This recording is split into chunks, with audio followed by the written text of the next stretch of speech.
Well, welcome to the Werribee International Horse Centre. It's Thursday morning and the countdown is on to the Emirates Melbourne Cup. All eyes here on the Godolphin pair this morning, Moden and Lost in the Moment, who had their most serious gallops since arriving in Melbourne. Kieran McAvoy was here to ride Moden for the first time. Here's what he had to say. Good, yeah, I'm happy with him. He's the first time I sat on him, of course, and he gave me the feel of a horse that's travelled over to Australia well, and a nice sharp feel around there, went a good solid 7 furlongs, and he pulled up pretty good in the wind, so he's fairly fit, and yeah, he gave me a nice feel, so I'm happy going forward to Tuesday. Also casting a watchful eye over track work this morning was Luca Kamani. Had his horses on the track, and then he watched some of his rivals on Tuesday. First off, Bauer going for a strong canter this morning with Francesca in the saddle. He told us about Sahara Sun not going to run in the Melbourne Cup next week after yesterday's performance in the Bendigo Cup, and he's itching to get Bauer into the field.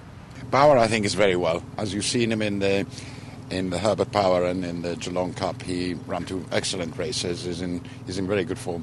I think Bauer, we know he's got history with the Melbourne Cup, and we know he likes Flemington. We know he runs well in a cup, and so we'd love to get him in. Yeah, I think it'd be our best chance if he gets in. Well, the stablemates Managar and Drunken Sailor had their serious hit out yesterday here at Werribee. Managar wore the blinkers on that occasion, and they'll stay on for Tuesday. Tried the blinkers yesterday and the day before. He seems to like his hat. He was going around saying to everybody, "Look at me, I got a new hat on," and so he's going to have a hat on Tuesday. Also out this morning was Bear Hero. He had his last piece of work before Saturday's showdown with the Aussie champ Sepoy in the Coolmore Stud Stakes. This is what trainer David Ferraris had to say. He's settled in really well. He's been here a month now, and I couldn't be happier with his progress. Well, he's run some very fast times, and I wouldn't have brought him had I not thought he'd be competitive. So I think if there's a chink in Sepoy's armour, he'll be the boy to beat him. Well, the defending Cup champion American was out for his usual 2,000-metre strong canter.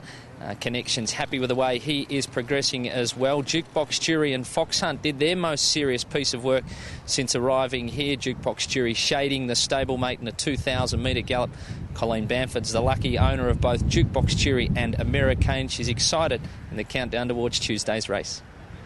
It's like a dream come true. I mean, last year was just really special with American, and now to have another horse in the race that's got a very good chance is just too much to take in at the moment. Well, that's been all the news from the Werribee International Horse Centre Thursday morning. Remember to pre-purchase your tickets through Ticketmaster for all of the days of the Melbourne Cup Carnival, and stay tuned for more news.